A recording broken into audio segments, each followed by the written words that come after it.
Hello दोस्तों, आज हम मीनिंग ऑफ प्रीपेड एक्सपेंसेस के बारे में जानेंगे, जिसको हिंदी में बोलते हैं पूर्वदत्त व्यय। Prepaid expenses are future expenses that are paid in advance on balance sheet date. Balance sheet date होती है 31 March of each financial year. Prepaid expenses are first recorded as an assets. इसको हिंदी में पढ़ते हैं पूर्वदत्त व्यय भविष्य के वे ऐसे व्यय है जिनका अग्रिम भुगतान किया जाता है। बैलेंस शीट डेट पर प्रीपेड खर्चे पहले एक संपत्ति के रूप में दर्ज किए जाते हैं। जैसे एग्जांपल हो गया रेंट और इंश्योरेंस। तो अब हम देखते हैं कि प्रीपेड एक्सपेंसेस क्या होता है। प्रीपेड एक्सपेंसेस को हम यानी एग्जांपल से समझेंगे, फिर वापस अपनी डेफिनेशन पे आएंगे। यानी a company has taken a building on rent ₹10,000 per month and rent, यानी एक कंपनी ने एक बिल्डिंग है 10,000 रुपये पर मंथ के रूप में यानी किराए पर ली है। Rent is payable as on end of the month. और कंपनी क्या करती है, रेंट है वो यानी प्रत्येक महीने के एंड में यानी पे करती है। But company paid rent for 14 months of the year 2021 और 22। और कंपनी ने क्या कर दिया, कंपनी ने यानी रेंट है वो 14 मंथ्स का, जो ईयर 21-22 है, 21-22 के यानी रेंट का उसने यानी 14 मंथ्स का यानी रेंट है वो पे कर दिया। तो इसकी हम यानी अकाउंटिंग देखेंगे। तो इसकी अकाउंटिंग क्या होगी कि कंपनी ने यानी 21-22 जो उसका यानी फाइनेंशियल ईयर है, फाइनेंशियल ईयर कंपनी का 21-22 है, परंतु यानी कंपनी ने जो रेंट पे किया है वो कितने महीने का कर दिया, यानी 14 मंथ्स का कर दिया। तो यानी कंपनी ने 2 महीने का रेंट है वो यानी एडवांस पे कर दिया। तो जो प्रीपेड रेंट क्या हो गया, यानी अप्रैल हो गया 2022 और एक यानी मई हो गया मई 2022। तो यानी 10,000 रुपीज़ पर मंथ है, तो 2 महीनों का हो जाएगा 20,000 रुपीज़। अब इसकी यानी जर्नल एंट्री देखते हैं। तो प्रीपेड एक्सपेंसेस डेबिट करेंगे और टू यानी कैश या बैंक को यानी क्रेडिट करेंगे 20,000 रुपीज़। अब इसको हम अपनी वापस डेफिनेशन पे आते हैं। तो प्रीपेड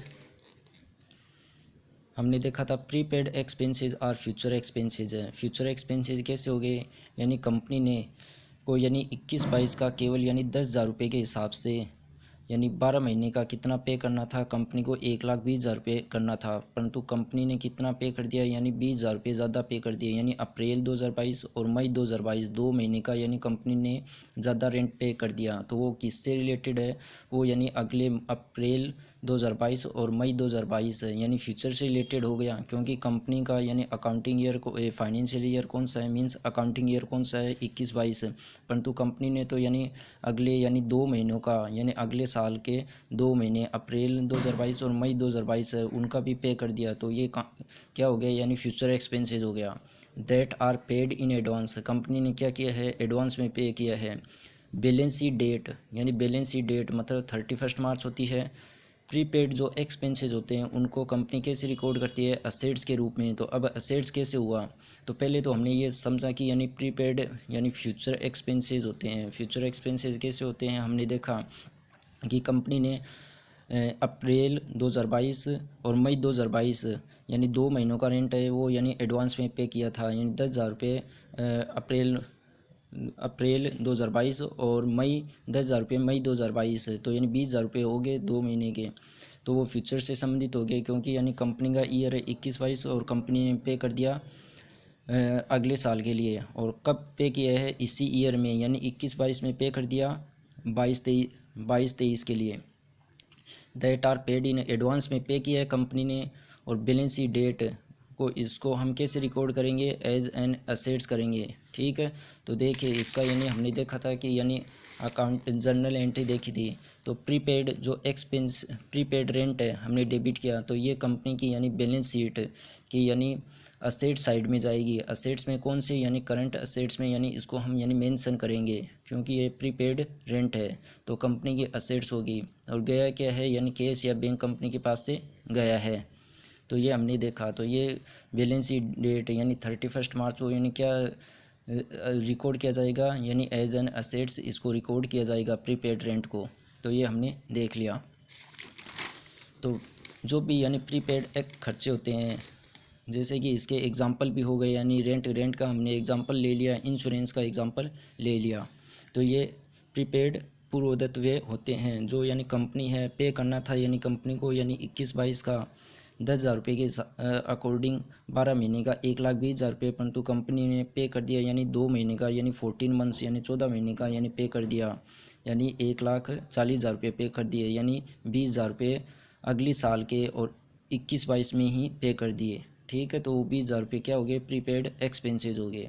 तो प्रीपेड एक्सपेंस आर यानी फ्यूचर एक्सपेंसेस हो गए, ये हमने बता दिया, जो यानी एडवांस में पे किए गए हैं, और बैलेंस शीट डेट पर इसको हम क्या करते हैं, असेट्स के रूप में रिकॉर्ड करते हैं। तो इस जर्नल एंट्री के थ्रू हमने इसको यानी समझा है। अब दूसरा एक और होता है कि यानी मीनिंग ऑफ, अब हम देखेंगे यानी मीनिंग ऑफ अक्रूड रेवेन्यू, यानी अक्रूड रेवेन्यू क्या होती है। अक्रूड रेवेन्यू जिसको हम उपार्जित राजस्व बोलते हैं। अक्रूड इनकम क्या होती है, पहले पढ़ते हैं कि यानी accrued revenue is revenue that has been earn by providing a goods और services but payment has not been received till now. यानी इसका अर्थ होता है कि यानी कंपनी ने कोई भी यानी गुड्स है या सर्विसेज है यानी वो प्रोवाइड कर दी है, परंतु जिसका पेमेंट है कंपनी को अभी तक नहीं मिला है। जैसे एग्जांपल के थ्रू समझते हैं, जैसे ABC प्राइवेट लिमिटेड है, वो प्रोवाइड्स करती है सर्विसेज किसको, मिस्टर राम को 50,000 रुपये की। तो यानी ABC प्राइवेट लिमिटेड ने मिस्टर राम को 50,000 रुपये की यानी सर्विसेज प्रोवाइड की है। तो अब ABC प्राइवेट लिमिटेड को मिस्टर राम से 50,000 रुपये मिलने हैं, but payment has not been received by company till now, परंतु कंपनी को अभी तक पेमेंट नहीं मिला है। तो हम क्या एंट्री डालेंगे कि रिसीवेबल अकाउंट डेबिट हो जाएगा, क्योंकि कंपनी के लिए ये इनकम है, ये असेट्स होगी। यदि ये मिल जाता पैसा तो हम यानी कैश या बैंक डेबिट कर देते, परंतु मिला नहीं है तो रिसीवेबल अकाउंट डेबिट टू क्या करेंगे, इनकम, क्योंकि ये कंपनी इनकम है तो 50,000 रुपये।